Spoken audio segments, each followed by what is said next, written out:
नमस्कार, आप देख रहे हैं नवदेश टाइम। पेश है आज के मुख्य समाचार, लेकिन उससे पहले हेडलाइंस।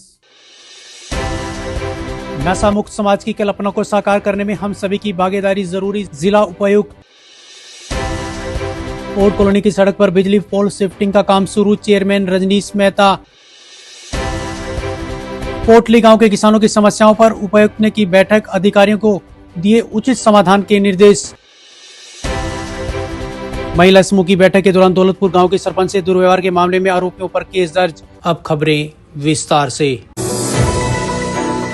जिला उपायुक्त प्रीति ने बताया कि सभ्य समाज में नशे के लिए कोई जगह नहीं है, इसलिए नशा मुक्त समाज बनाने के लिए हम सभी को मिलकर सतत प्रयास करने की आवश्यकता है, क्योंकि नशे के कारण ही समाज में विभिन्न प्रकार की कुरीतियां पनपती है और कुरीतिहीन समाज की संरचना के लिए सभी प्रकार के नशे का जड़ मूल से खात्मा होना चाहिए। शाम 5 बजे प्रेस को जारी विज्ञप्ति में उन्होंने बताया कि जिले को नशा मुक्त बनाने के लिए संबंधित विभागों के साथ साथ पुलिस विभाग द्वारा गंभीरता से कार्य किए जा रहे हैं। उन्होंने कहा कि अध्यापक व अभिभावक भी बच्चों को खेलों के साथ साथ अन्य सांस्कृतिक गतिविधियों में भाग लेने के लिए प्रोत्साहित करें। रादौर की ओड कॉलोनी की सड़क पर यातायात व्यवस्था को सुचारू बनाने के लिए बिजली के पोल शिफ्ट करने का कार्य शुरू कर दिया गया है। नगर पालिका द्वारा इस सड़क का निर्माण नए सिरे से कराया गया था। साथ ही सड़क की सुंदरता बढ़ाने के लिए उद्देश्य से बीच में डिवाइडर भी बनाया गया। डिवाइडर बनने के बाद सड़क के एक ओर लगे बिजली के पोलों के कारण यातायात प्रभावित हो रहा था और वाहन चालकों को परेशानी का सामना करना पड़ रहा था। इस समस्या को देखते हुए नगरपालिका ने बिजली निगम को पोलों को दूसरी ओर शिफ्ट करने के निर्देश दिए थे, जिस पर बुधवार से कार्रवाई शुरू हो गई है। आज शाम 5 बजे नगरपालिका चेयरमैन रजनीश मेहता ने बताया कि पोल शिफ्टिंग का कार्य पूरा होने के बाद डिवाइडर पर पौधारोपण और स्ट्रीट लाइटें भी लगाई जाएंगी। इससे न केवल यातायात व्यवस्था बेहतर होगी, बल्कि सड़क की सुंदरता में भी इजाफा होगा। कॉलोनी से लेके जो इधर नामदेव चौक तक जो रोड आ रही थी, उसके दोनों साइड पोल खड़े थे। उन पोलों की शिफ्टिंग का काम आज से शुरू हो गया है। इससे थोड़ी सी रोड भी चौड़ी होगी और 3-4 दिन में ये काम पूर्णतः समाप्त हो जाएगा। उसके बाद इसको और सुंदरीकरण करने का कार्य किया जाएगा। जैसे कि जो हमने वहाँ पर डिवाइडर बनाया है, उसमें पेड़ पौधे लगाए जाएंगे, लाइटें लगाई जाएंगी।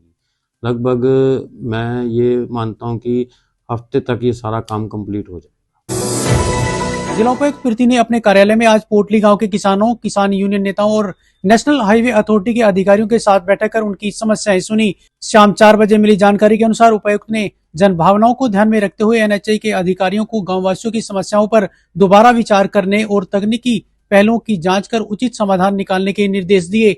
उन्होंने रास्ते के समाधान को लेकर प्रस्तुत प्रस्तावों को किसानों की मांगों के अनुरूप संशोधित करने को कहा। उपायुक्त ने किसानों को आश्वासन दिया कि आपसी समन्वय से संतुलित निर्णय लिया जाएगा। साथ ही उन्होंने सड़क निर्माण को क्षेत्र के विकास और रोजगार के अवसरों से जोड़ा। इस मौके पर उन्होंने रादौर एसडीएम नरेंद्र कुमार को भी गांव और किसानों के हित में समाधान निकालने के निर्देश दिए।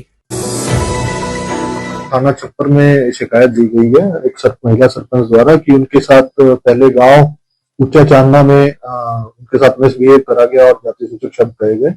और फिर जब वो कंप्लेन देने आ रहे थे तो थाना परिसर में जब वो घुसे तो उनके साथ वहां दूसरा पक्ष पहले से मौजूद था और वहां उनके साथ मारपिटाई करी गई। जिस संबंध में महिला सरपंच के बयानों पर मुकदमा दर्ज कर लिया गया है, जो डिफरेंट सेक्शंस ऑफ भारतीय न्याय सहायता और SC/ST एक्ट के प्रावधानों के तहत थाना छप्पर में दर्ज करा गया है।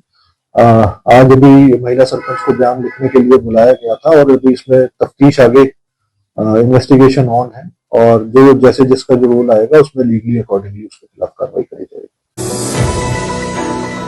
तो ये थे आज के मुख्य समाचार। ताजा तरीन खबरों के लिए जुड़े रहें नवदेश टाइम के साथ। नमस्कार।